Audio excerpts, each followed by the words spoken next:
በስተመጨረሻ እንግዲህ ርብቃ ለሚኪያስ አሁን ላይ ብሩኬን እንደምትወደውና እንደምታፈቅረው እንግዲህ አሁን ላይ ርብቃ ይህንን የተናገረችበት ምክንያት ምንድነው? ሚኪያስ ከብሩኬ ጋር እንዲያቀራርባትና ያው እንደምትወደው ስለነገረችው ያው ከብሩኬ ጋር እንድትሆን እንዲያግዛት ነው። ነገር ግን አሁን ላይ ርብቃ ያላወቀችው ነገር ምንድነው? ሚኪያስ ቀድሞውኑ የርብቃን ሁኔታና ርብቃ ያው ብሩኬን እንደምትወደው ቀድሞውኑ አውቋል። በሷ ቤት አሁን ላይ ልርዳይ ስላላት በዚህ መልኩ ሚረዳት መስሏት ነበር ሚኪያስን የጠየቀችው ማለት ነው። ነገር ግን ሚኪያስ የመለሰላት መልስ እንግዲህ ከበቂ በላይ ነው። ምክንያቱም ሀገር ያወቀው ፀሐይ የሞቀው ነው፣ ሁሉም ያውቃል አንቺ እሱ ላይ ሻፉ እንዳልሽበት ወይም ደግሞ እሱን እንደወደድሽውና እንዳፈቀርሽው። ስለዚህ እኔ በዚህ በኩል አንቺ ልረዳሽ አልችልም ብሏታል። ምክንያቱም አሁን ላይ ሚኪያስ በጣም ከባድ ችግር ውስጥ ገብቷል። ምክንያቱም አሁን ላይ የብሩኬ እህት እንግዲህ ያው እንደተገኘችና ነገር ግን አሁን ላይ ውጭ ሀገር እንደሆነች እንደገና ደግሞ ያው ችግር ላይ እንዳለች በጣም የአእምሮ ህመምተኛ እንደሆነች ነው። ስለዚህ እዛው ታክማ ወደዚህ የምትመጣበትን ገንዘብ በዶላር እንግዲህ ሊከፍሉላት ነው። ስለዚህ ትርሲት ደግሞ በሁሉም ፊት በነ ብሩክ ፊት ሚኪያስን ስላፋጠጠችው እሱ እምቢ አላለም። ምክንያቱም ያሁላ ገንዘብና ብር ያሁላ ቤት በሙሉ የብሩኬ ስለሆነ ማለት ነው። ነገር ግን ከወጣ በኋላ ግን በጣም እሳት ነው የለበሰው፣ እሳት ነው የሆነው ማለት ነው። አሁን ላይ ትርሲትን አሁን ላይ ከመጣሽ በኋላ እንግዲህ በጣም ነው የሚቆጣት ይመስለኛል ሚኪያስ። እንዴት ይህንን ነገር በራስሽ ልትወስኝ ይቻልሽ? በአንቺ ቤት እኔን ማጋፈጥሽ ነው እንዴ ነው የሚላት ማለት ነው። በቃ ገንዘቡን ሀብቱን በሙሉ እንግዲህ ቀስ እያለ እያለቀበት ነው የሚገኘው ሚኪያስ አሁን ላይ ሚስቱንም ገንዘቡንም የፈለገው ሚኪያስ የትርሲትንም እንደገና ደግሞ የብሩኬንም ገንዘብ አንዱን እኮ ቢሆን በቂ ነው። ወይ ሚስቱን ከሆነ ከትርሲት ጋር እንደፈለገ ይሆናል፣ ግን ገንዘቡና ሀብቱ የብሩኬ ነው። ነገር ግን ገና ለገና ብሩኬን ገሎ ሀብቱንም ሚስቱንም መመኘት ግን በጣም ከባድ ህመም ነው በብሩኬ ላይ የሚሆነው ብዬ ነው የማስበው። እስኪ እናንተስ በዚህ ጉዳይ ምን ታስባላችሁ? ሀሳብ አስተያየታችሁን ኮሜንት ላይ ማስቀመጣችሁ እንዳረሱ።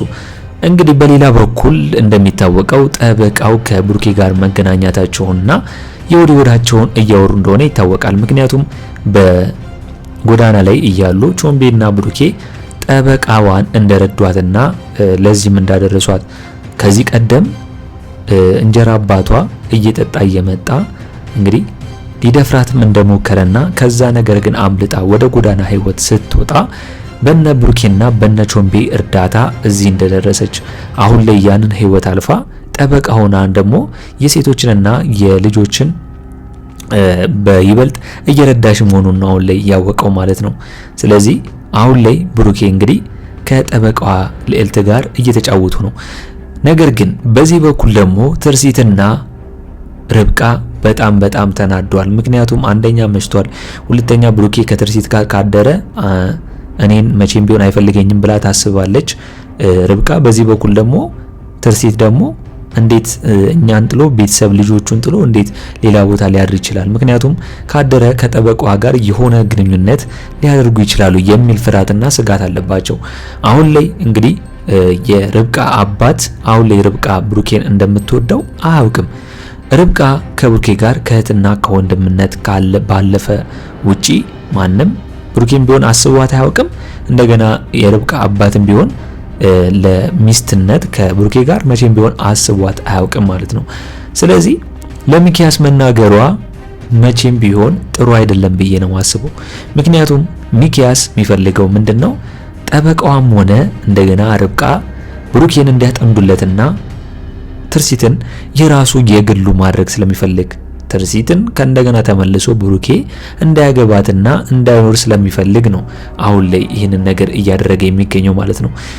የነሱ ብቻ ሳይሆን እንግዲህ ፌበንና ካሌብ ራሱ ልጆቹ ራሱ ብሩኬን ጠይቀውታል ተመልሶ ከትርሲት ጋር እንዲጋባና እንደገና በሱ እጅ በአባታቸው እጅ ማደግ እንደሚፈልጉ መቼም ቢሆን ሚኪያስንም እንደማይወዱት ነው የነገሩት። አሁን ላይ ብሩኬ በትዳር መሃል መግባት አልፈለገም። ምክንያቱም ጓደኛው ነው፣ እንደገና ደግሞ ተጋብተው እየኖሩ ነው። ስለዚህ የነሱን ትዳር ማፍረስ ይሆንብኛል ብሎ ሰግቶ ነው የሚገኘው። አሁን ሌላ ሰው ቢሆን እንዴት ጓደኛዬ የኔን ሚስት ሊያገባ ቻለ? እንዴት በኔ ላይ ይጨክናል ብሎ ሊያስብ ይችላል።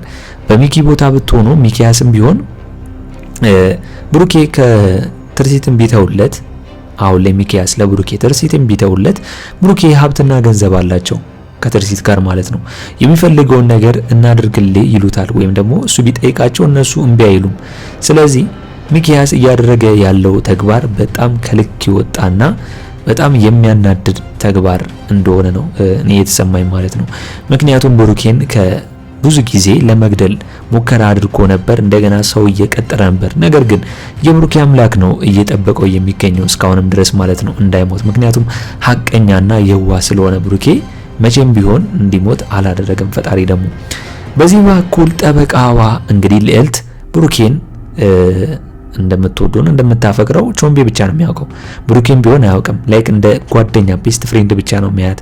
ነገር ግን አሁን ላይ ጠበቃዋ ብሩኬን እንዲያስብበት አንድ ጥያቄ ጠይቋለች።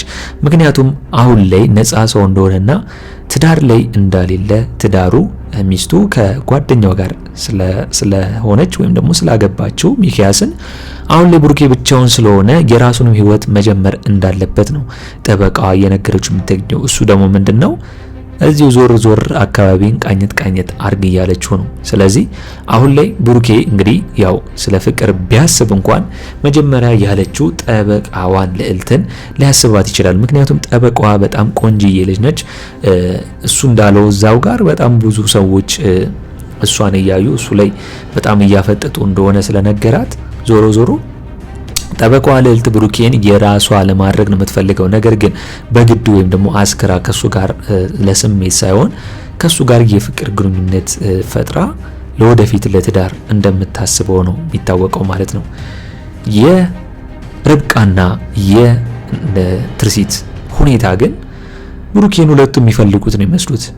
ባይዘው የትርሲት እንግዲህ እንደሞተ ስላወቀች ነው የሚኪያስ ውለታ ከብዶባት ነው እንጂ ያገባችው ሚኪያስን መቼም ቢሆን ሚኪያስን አታገባውም ነበር።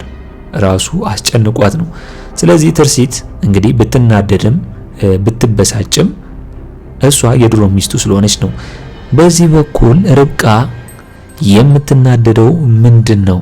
በቃ ትርሲት የርብቃን ሁኔታ ቀስ በቀስ እያወቀችባት ነው። ከብሩኬ ፉንቃ እንደሚኖራትና ብሩኬን እንደምትወደው ነገር ግን ብሩኬ ለትርሲት እንደማይወዳት ከእህትነት ያለፈ ለምንም እንደማይመኛት ግን ሁሉም ያውቃል፣ ሚኪያስም ሆነ ትርሲት። ለዛ ነው ሚኪያስ ርብቃን መቼም ቢሆን ብሩኬ ርብቃን ከእህትነት ያለፈ እንደማይወዳት ስላወቀ አሁን ላይ ርብቃ እንኳን ተፍተፍ ባትል ጠበቋ ተፍተፍ ማለቷ አሪፍ ነው በማለት ርብቃ ተናዳ በንዴት የሆነ ነገር እንድታደርግ እያደረገ የሚገኘው ማለት ነው። እንግዲህ በሌላ በኩል እንደሚታወቀው አሁን ላይ የገንዘብ መውጣቱ ነው እያሳቀቀውና እያናደደው የሚገኘው ማለት ነው ሚኪያስ። ምክንያቱም ያ ገንዘብ የብሩኬ እንደሆነ እያወቀ ግን ነገር ግን አሁን ላይ ገንዘቡን ሀብቱን እንግዲህ ሊወርሰው ይሁን ሊወስደው ይሁን ብቻ ያ ገንዘቡን ስላልተጠቀመበትና ብሩኬ ሳያስበው ስለመጣበት ሀብት ንብረቱ በራሷ በትርሲት አካውንት ስለሆነ ነው እየተናደደና እየተበሳጨ የሚገኘው ማለት ነው። ስለዚህ ርብቃ ለሚኪያስ መናገሯ ምንም ጥቅም የለውም። ሚኪያስ ቀድሞውኑ የርብቃን ሁኔታና አኳኋን ያው ብሩኬ እንደምትወዱና እንደምታፈቅረው ስላወቀ ነገር ግን እየተናደደው የትርሲት ሁኔታ ነው። ትርሲት አሁን ላይ ስለ ብሩኬ መጨነቅና ስለ ብሩኬ ማሰቧ ቀስ በቀስ እኔን ከጨዋታ ውጪ ሊያደርጉኝ ይችላሉ የሚል ፍርሃትና ስጋት ስላለበት ነው ማለት ነው።